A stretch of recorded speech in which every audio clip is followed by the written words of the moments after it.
Саламатсыздарбы? Бүгін бізде қонақта Нурдин Дүйшенбеков, журналисттер деген қоғамдық бірікменің төрағасы. Саламатсыз. Рахмат сізге. Студияға келгеніңіз үшін өткен белгілеріңізде біз маалымат қаражаттары туралы мыйзам долбоорун талкуулаганбыз. Жумуш тобу кантипаны караганын жана кандай процедуралар болгонун, эмне бузулганын, кандай эрежелер бузулганын азыр болсо эмени талкуулап көрсөк. Мына маалымат каражаттары тууралуу мыйзам бир нече башка мыйзам менен чогуу кабыл алынып атат. Кээ бир мыйзамдар пакет деп коелу. Пакеттин ичинде кээ бир мыйзамдар токтотулду күзгө чейин, кээ бирлер кабыл алынып кетти. Ушулардын жана кумулятивдик деп коет эмеспи, эффекти күчтүүбү? Баары чогуу болуп атканы. Албетте күчтүү. Биз эми пакет деп сиз жалпылаштырып атасыз. Биз мындай, мен бир чети юрист катарында айтып коюшум керек. Биз пакет деп аны атаганга мындай негиз жок. Юридикалык негиз жок. Анткени ал демилгечинин авторлору, демилгечилер ар кайсы бирөөсү президенттик администрациядан келип түшүп атат, бирөөсү депутаттар тарабынан, айрым депутаттар тарабынан же башка топ депутаттардан келип чыгып атат. Ошон үчүн аны мындай бир четинен пакет деп айта албайсың. Бирок сиз айткандай кумулятивдик эффект деген бар. Ал жалпысынан ушу массалык маалымат каражаттардын иштөөсүнө тоскоол жаратчу, мындай ашыкча бир шарттарды, мындай милдеттерди жүктөй тургандай болуп келип атат да. Ошонун жалпы мындай эмеси, мындай таасири өтө күчтүү болушу мүмкүн. Ачыгын айталы, эгерде ушул мыйзам долбоорлорунун баары күчүнө кирчү болсо, биздин 30 жылда мындай күндөп айлап жылдап түзүлгөн медиа тармагыбыздан кол үзгөн турабыз да.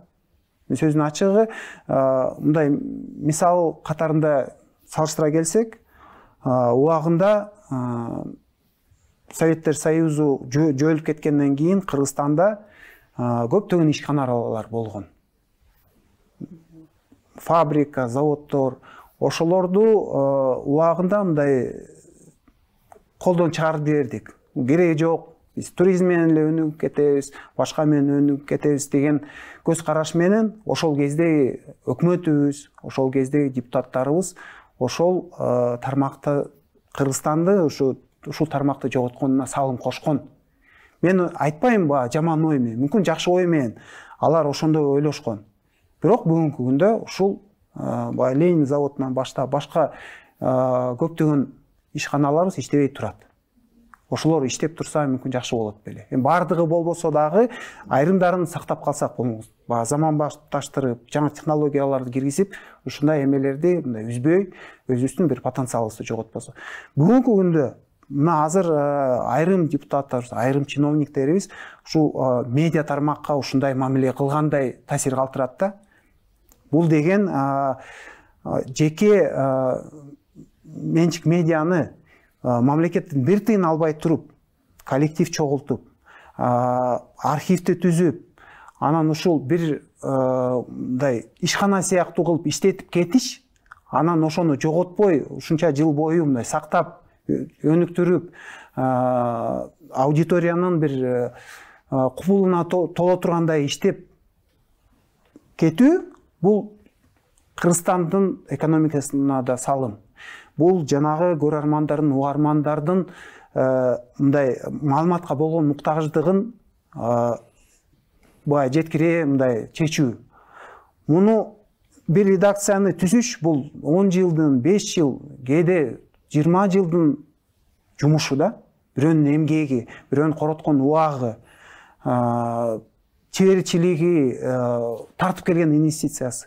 Аны бир мыйзам менен жок кылыш бул туура эмес, мындай ыкма деп ойлойм да.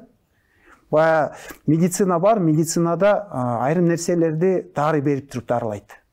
Айрым нерселерин массаж кылып деле жөндөп койсо болот. Анын баарына эле скальпель алып чыгып эле кесип салыш керек, жок кылып салыш керек деген бул туура эмес көз караш да. Бул жерде дагы мен ушул учурдан пайдаланып, биздин депутаттарга, биздин жогорку кызмат орундарды ээлеген кызматкерлерибизге кайрылат элем. Ушул мыйзамдарды жакшылап талдап, медиа сектор менен талкуулап, ортого салып, журналисттердин, башка редакторлордун пикирин угуп туруп, анан чечсек туура болчудай да. Айрымдары ушу көзгө калып калды, мүмкүнчүлүк бар, дагы деле бар. Бул деген демилгеленди деген менен эле чечилип калбайт. Анын биринчи окуусу бар, экинчи окуусу бар, жана башка мүмкүнчүлүк бар. Парламенттик угууларды өткөрсө болот. Кылыш керек ошону. Биз баатайы кайрылганбыз дагы бул боюнчачы. Ошон үчүн айрымдары кабыл алынып кетти. Мен мисал катарында анык эмес маалымат жөнүндө мыйзам кабыл алынган 21-жылы. Ошонун негизинде көрсөтүп койсо болот да. Анык эмес маалыматтын коргоо жөнүндө деп аталып атат. Бирок мыйзамдын өзүн окуп көрсөңөр, ал жерде маалыматтын анык же анык эместигин тактай турган механизм жок. Критерийлер жок. Ошону чече турган анык же анык эмес деп чечим чыгара турган орган жок.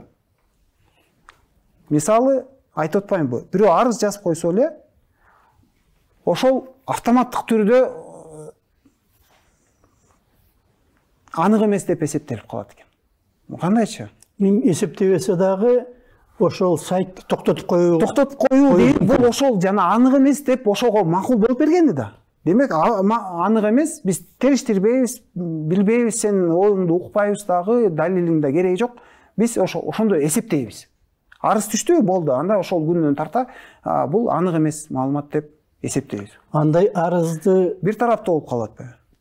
Ким болбосун жаза алат, туурабы?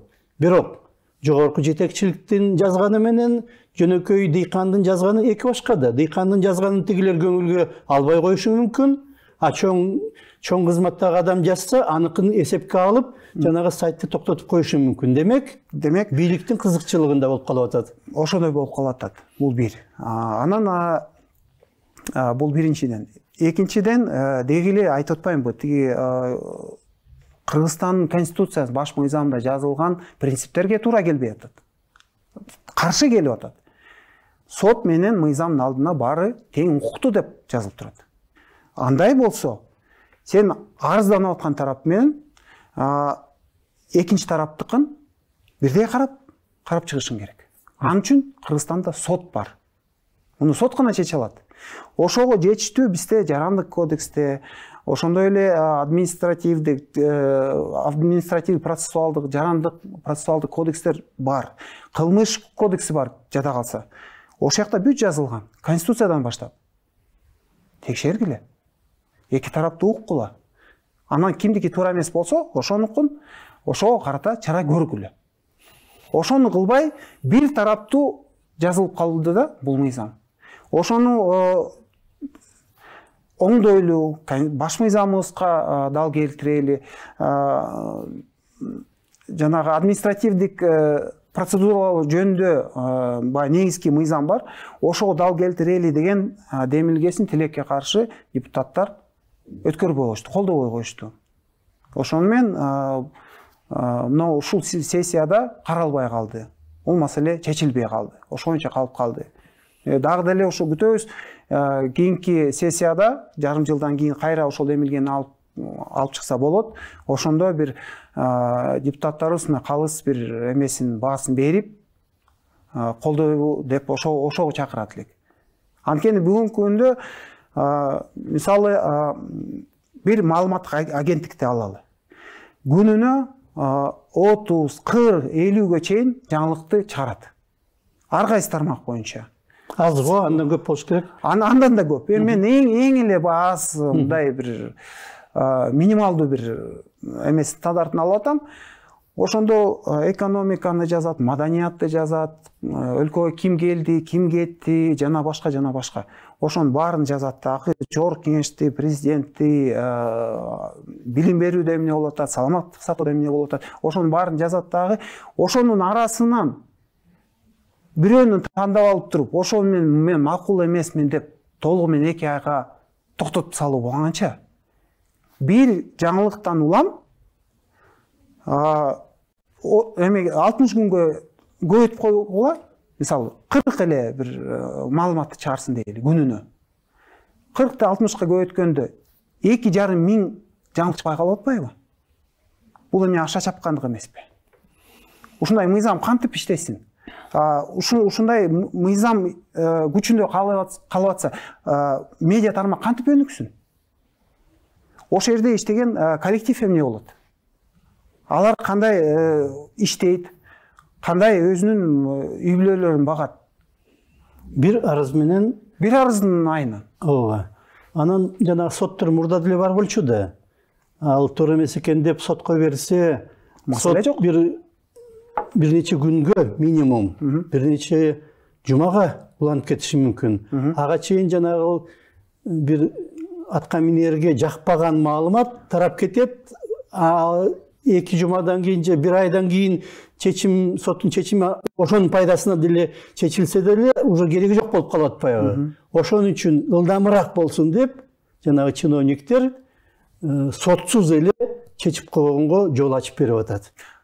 Бул жакшы мисал. Экинчи мисал, коллегалар менен баягы сүйлөшкөндө мындай эмелерди айтышат, мисалдарды. Бирөө кайрылат, но маалыматыңар туура эмес. Макул, туура эмес болсо анда сотко баргыла десе, барбай коюп атат. Бул белгилүү эле мындай колунан келе турган, юристти жалдай алай турган инсандар тарабынан. Не себептен анда? Эмнеден коркот? Юрист эгерде туура эмес болсо, сотко барганда далилдеп бере алат да. Барбай коюп атат. Калтпегенде соттон далилдеп калышы мүмкүн. Демек, анын арызы негизсиз. Анын далилдечү, төгүнөчү эчтеке документтери жок экен. Ошон үчүн сотко барбай атпайбы? Болбосо айтып атпаймынбы? Мына эсиңизде бар болсо керек, кайсы бир жылдары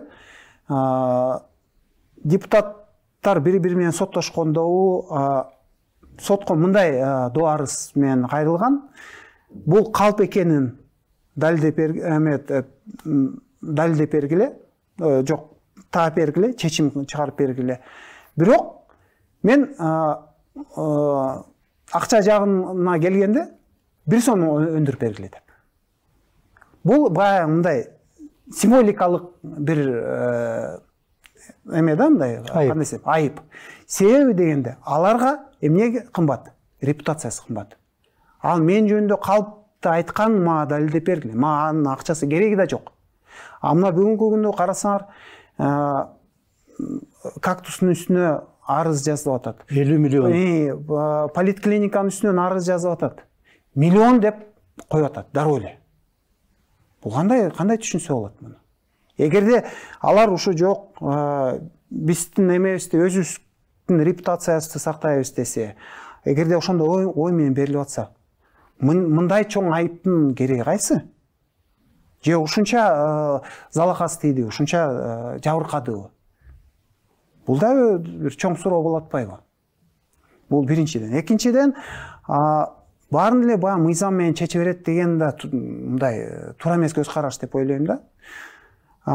Сотко чейинки мунасага келүү. Сотко чейинки кыргызчасы кандай болуп калат? Досудебное урегулирование деп коет да. Эгерде сотко бересиң, анан ал көп убакытка созулат, жана башка баягы тиги эмесин, пошлинасын төлөш керек, юристтерди жалдаш керек, жана башка ошого жеткизбейин десе, сотко чейинки инструмент бар. Бул массалык маалымат каражаттарынын үстүнөн арыздарды карай турган комиссия бар. Ал жерде белгилүү чоң тажрыйбасы бар, журналисттердин арасында баалуу барктуу адистер, юристтер бар. Ошол жака кайрылсаң, сотко жеткизбей туруп чечип койсо болот. Неге ал жака кайрылбайт? Бар да андай орган бар, андай мүмкүнчүлүк бар. эми ага да кайрылбай, сотко да кайрылбай, жөн эле мен жаап салууга мага жакпайт деген мыйзамды кабыл алдырыш, бул канчалык деңгээлде мындай логикага сыят? Башкасын кой. Жалган маалымат тууралуу мыйзам эмес эле атка минерлерди сындан коргоо мыйзамы десе болобу? Ошо окшоп кетип атат да. Сөздүн ачыгы, албетте барына жага бербейт да. Маалымат кайсынысы болбосун. Кээде жанаша турган кошуналар деле бири-биринде болбой калат. Бири-бирине арызданышат. Эми бул негиз эмес да. Мага тиги жакпайт деп аны жаптырып коюш, иштетпей коюш. Бул өзү мындай укуктук мамлекет деген нерсеге каршы келип аткан болуп атпайбы?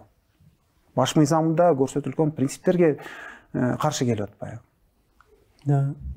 Тилекке каршы ушу убагында бул чакырылыш эмес, мурдакы чакырылыш. Ошону кабыл алып коюшту, бирок ошону бүгүнкү күндө менимче конституцияга дал келтириш керек. Баягы бир топ депутаттар демилгелеген мыйзам долбоорун кайрадан көтөрүш керек, ошону кабыл алыш керек. Ага чейин бул маселе тилекке каршы чечилет. Канча мыйзам болот ошондо? Пакет болбосо да бир убакта бир мезгилде кабыл алынып аткан маалымат каражаттары тууралуу, жалган маалымат жөнүндө. Жалган маалымат ал мурдараак кабыл алынган, анан чет өлкөлүк агенттер. Чет өлкөлүк агенттер деп аталган, ал аталышы башка.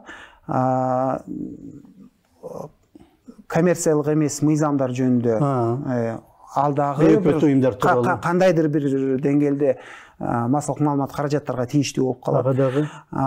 Анын жанагы жаш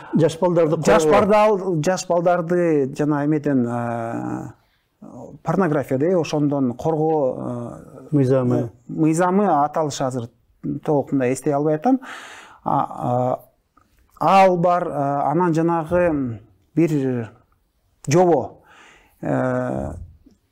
эмени аудио продукцияны көрсөтүүдө мындай алдын ала эмеден комиссиядан өткөрүү жөнүндө. Демек ушулардын баары мындай сиз айткандай бир пакетке окшоп атат да. Тиягынан болбосо биягынан туройт, биягынан болбосо тиягынан тосот дегендей бир коомдун укугун чектөө болуп калып атат. Чектөө болуп калат. Бардык жагынан, биягынан, тиягынан, бардык жагынан. Ошондо баягы тиги кандай десем, бул же бир биздин азыркы саясий элитабызда ошондой бир көз караш калыптанып калдыбы, же эмне деп мындай түшүнсө болот. Бул негизичи сиздики же меники туура деп айтыш кыйын. Аны далилдеш керек. Окумуштуулар бири-бири менен талашышат, баягы теореманы мындай далилдеп чыгыш керек. Юристтер бири-бири менен талашат. Ошондой эле журналисттердин пикири бирдей эмес болушу мүмкүн. Бирок сөз эркиндигинин эң негизги мындай кандай десем бир кепилдиги бул бир кандай десем бир жетекчиге же бир ээсине баш ийбеген көз карандысыз массалык маалымат каражаттарынын болушу. Мүмкүн сиздин редакцияңыз бир позицияны ээлейт, бир окуяны мындай оң жагын көрсөтүп коюшу мүмкүн. Туурабы? Башка редакция ал силердин мисалы силердин редакцияны каржылап турган уюм болобу же адам болобу, андан ага баш ийбейт. Алар башка ээси башка, редактору башка, алар башка позицияны берет. Үчүнчүсү дагы үчүнчүсүн берет. Ошону менен ар бир көрөрманга, угарманга мүмкүнчүлүк берилип атпайбы? Салыштырып ал. Кимисники туура, кимисники негиздүү. Сөз эркиндиги деп ошону айтат. Эгерде бир эле чиновник же бир эле мамлекет, өкмөт же болсо бир олигарх баарын ээлеп алган болсо, анда бул өлкөдө сөз эркиндиги жок. Анда акты кара деп көрсөткөнгө, караны ак кылып көрсөткөнгө жол ачылат. Экинчи жагынан деги эле маалымат каражаттары өнүгүп отуруп, мына азыркы жанагыдай маалымат каражаттары бийликке баш ийбеш керек деген эмеге келгенде, көрүнүшкө, ушундай бүтүнгө. Анткени ошол сын же бийликти сындап аткан, бийликтин туура эмес иштерин ачып берген маалыматтар бийликтин өзү үчүн дагы керек да. Албетте. А биздин бийлик болсо, кандай болсун сынды, сын айткандын баарын душман катары көрүп атат. Сүйлөгөндүн оозу жаман. Ошол. Кыргызда илгертен бери сөз бар го. Ыйлаганын көзү жаман, сүйлөгөндүн оозу жаман. Бул баягы туура түшүнүш керек. Биз атай ушу баягы аудиторияда туура түшүнсө деп баягы түшүндүрүүгө аракет кылып атабыз. Мамлекеттик бийлик өзү мындай негизги баягы эгерде өкмөт жагын алсак, өкмөт президент жагын алсак, баягы иерархияда вертикалдуу кетет да, өйдөдөн ылдый карай. Ошондо мурдатан бери билесиңер, жаман кабарды алып келген кызматкердин эмне кылат? Ага сыйлык бербейт, анын башын алат. Анткени баягы ачуусу менен падыша ошентет да, мындан ачуусун чыгарып алат. Ошондой эле бүгүнкү күндө албетте эч кимди баягы өмүрүнөн айрыбайт, бирок бизде менин районумда жакшы иш жүрбөй атат, элдер нааразы деп эч ким аким айткысы келбейт. Мэр жеткизгиси келбейт. Ошондой эле чиновниктер көбүн эсе мындай бийликке жакпай турган кемчилдиктерди айткысы келбейт, жеткизгиси келбейт. Анткени биринчи өзү жазаланат, өзү жоопкерчиликтүү болуп калат. Демек, ошону менен баягы бийлик башында тургандар ар бир районго, ар бир айылга жете албайт да. Аякта эмне болуп атканын биякта кол алдындагы чиновниктер жашырып турса, өзүнүн кызыкчылыгын ойлоп, кантип жеткизет? Эл тияка чейин, Бишкекке чейин келе албайт. А бирок маселе чечилбей жатат. Бирөөнүн укугу тегиленип атат. Ошон үчүн алар массалык маалымат каражаттары аркылуу ошону жеткизип турушат. Бүгүнкү күндө массалык маалымат каражаттары мындай бир өкүл катары болуп калды. Алар элдин көйгөйүн, элди кызыктырган нерселерин жеткизип турушат. Ошону колдоо, сиз айткандай, мамлекеттин башында тургандар колдонуш керек. Ал жагын жаап койсо, анда жанагы элди алдабастан өздөрү алданып калышы мүмкүн. Акыр аягы жарым жыл маалымат жетпесе, бир жыл маалымат жетпесе, бир нече жылдан кийин өлкөдө эмне болуп атканын өзү билбей калышы мүмкүн. Анткени айтып атпайм, кол алдындагылары колдон келишинче кемчилдиктер жашаганга аракет кылышат. Билебиз го, премьер-министр же тиги президент келатат дегенде бак дарактарды актап, кыйшайып калган дуалдарды оңдоп эметкен чиновникти дала эле көрүп жүрөбүз го. Субботник жарыяла салып, келе эметип окшоштуруп коелу. Ал келелекте кандай жатат? Ошо боюнча жатпайбы? Оңдолбой, урап жана башка. Ошого жеткизбей ошол маалыматты бийликтин көзүнө, кулагына жеткизип турган массалык маалымат каражаттарды тескерисинче пайдаланыш керек. Бүгүнкү күндө мындай салыштыра келгенде, мындай көрүп атабыз да, мисалы башка өлкөлөрдө эмне болуп атат, деги эле мындай дүйнөдө. Массалык маалымат каражаттары өнүккөн мамлекеттер жашоо деңгээли боюнча алдыда. Бул талашсыз нерсе. Эмне себептен? Анткени ошо болгон көйгөйлөр убагында жеткизилип турат. Чиновниктен уктап турушуна мүмкүнчүлүк бербейт. Иштетет. Иштегенге аргасыз кылат. Реакция кылганга аргасыз кылат. ошондой иштейт да. Бүгүнкү замандын талабы бул эркин, көз карандысыз, бир башчыга баш ийбеген маалымат каражаттарын болушу бул шарт. Ушуну биздин чиновниктер, биздин депутаттар туура түшүнүш керек. Анан бир кемчилдикти таап алып туруп, ушу баланча блогер жакпай калды же баланча журналисттин берүүсү жакпай калды деп бардыгына мындай бир бутун тушап, оздук салып кылыш бул маселени чечпейт. Бул маселе бардыгына болбосо дагы ошол бир журналистке же бир маалымат каражаттарына каршы аракет көрүү деле ошонусу деле жаман да. Баарына болбосо деле бир адамга бир маалымат каражатына ошондой аракет көргөн.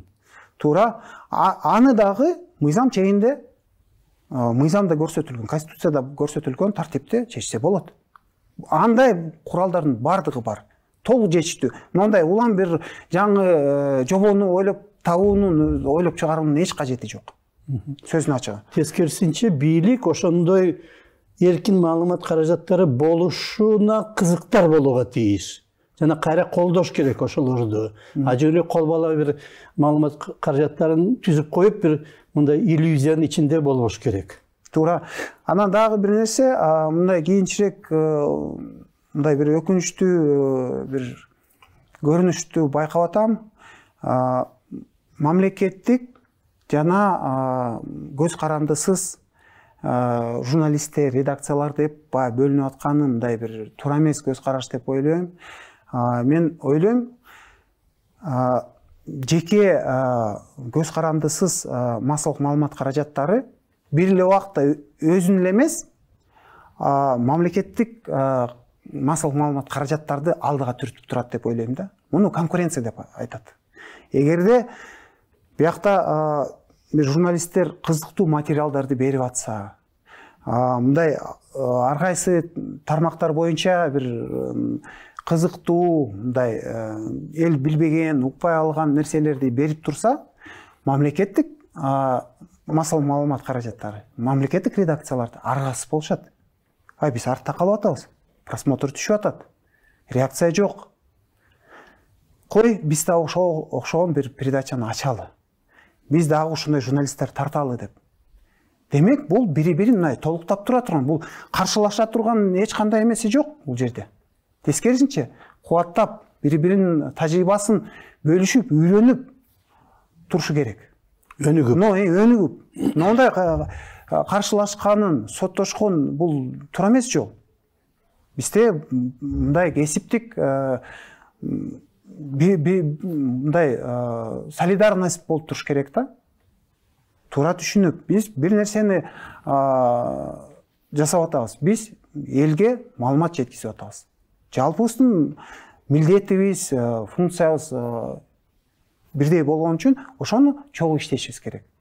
Монтип бөлүнүп эки жаат болуп туруунун эч кандай кажети жок. Бул туура эмес көрүнүш. Мен ошо ойлоп турам, бул өзүнчө бир чоң көйгөй. Мен ушу ойлоп турам, бир мындай тегерек стол уюштуруп, ушу алдыда кандай мындай чакырыктар туруп атат. Азыр заман кыйын. Маалыматтык согуштар жүрүп турган мезгил. Ушундай шартта, ушундай конкуренция жүрүп атат, экономикалык, башка жактан. Ошолго мындай Кыргызстандын өнүгүшүнө бирдей чогуу салым кошо тургандай бир ниетибиз болуш керек. Ошого тилектеш болуп, чогуу иштегенге аракет кылыш керек деп ойлойм да. Мамлекеттик көз каранды бөлүнбөй, баары чогуу бир милдет аткарып аткандай болуп. Керек болсо, жалпы журналисттер, мамлекеттик дагы, мамлекеттик эмес дагы бизге конкурент болуп, азыр блогерлер чыкты. Алардан үйрөнө турган көп нерсе бар. Албетте, айрым нерселерине биз ичибиз чыкпайт, стандарттар сакталбай калды, бир тараптуу болуп калды, же териштирилбей берип калды. Баарын айтпайм, айрымдарында ошондой болуп атат. Ошону менен бирге алардан үйрөнө турган да нерсе бар. Алар дагы бизди түртүп туруп атышат. Биз алардын артта калып калбашыбыз керек. Албетте, убагында айтып атпаймынбы, биринчи басма сөз менен чыккан журналистика болгон. Көбүнчө гезит, анан журнал, анан ошондой журналистиканы кийин радио чыкты, кийин теле чыкты, интернет чыкты. Ошол менен улам мындай өйдөлөп, жаңы технологияларды өздөштүрүп, жаңы ахваттарды мындай түзгөнгө аракет кылып өнүгүп келатат биздин тармагыбыз. Ошондой эле блогерлер дагы бир мындай кийинки баскыч окшойт. Албетте алар кесипкөй журналисттерди алмаштыра алат же редакцияны алмаштыра алат деп мен эч качан андай ойдо эмесмин. Алар анткени блогерлер алар көбүнчө мындай бир кандай десем, бир багытты алышат же мындай кандай десем, бир маселенин тегерегинде, мисалы бьюти блогер болобу, же спортту караган блогер болобу, ошондой иштешет. А редакция болсо ал негизи бардык тармакты мындай бирдей алып кеткенге, мындай чагылдырып турганга аракет кылат. Бул мунун функциясы кичине башкачараак. Бирок айтып атпайм, бул мына бири-бирибизден үйрөнө турган эч уяты жок. Бул керектүү эле нерсе. Биздин вактыбызды аяктап калды. Жалпысынан бир максат болуш керек, коомду, мамлекетти өнүктүрүү. Маалыматты жаап турсаң, андан эч кимге биринчи кезекте бийликтин өзүнө пайда болбойт. Ошонун башында менимче ушу жанагы биздин бийлик башындагылар ошого кызыктар болуш керек. Журналисттердин, мамлекеттик редакцияларда иштегендер дагы, жеке редакцияларда иштегендер чогуу иштесин. Чогуу эметсин, көйгөйлөрүн бизге айтсын, биз керектүү мыйзамдарды алып берели.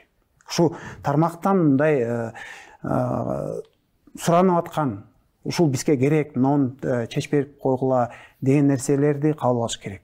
Анан жөн эле мисалы бир оюнан чыгарып алып туруп, ашыкча мындай бир тоткоолду жарата турган мыйзамдардын эч кандай кереги жок деп ойлойм. Рахмат сизге. Бизде конокту Нурдин Дүйшөнбеков болду, журналисттер деген коомдук бирикменин төрагасы. Рахмат сизге. Саламат болуңуздар. Саламат болуңуздар.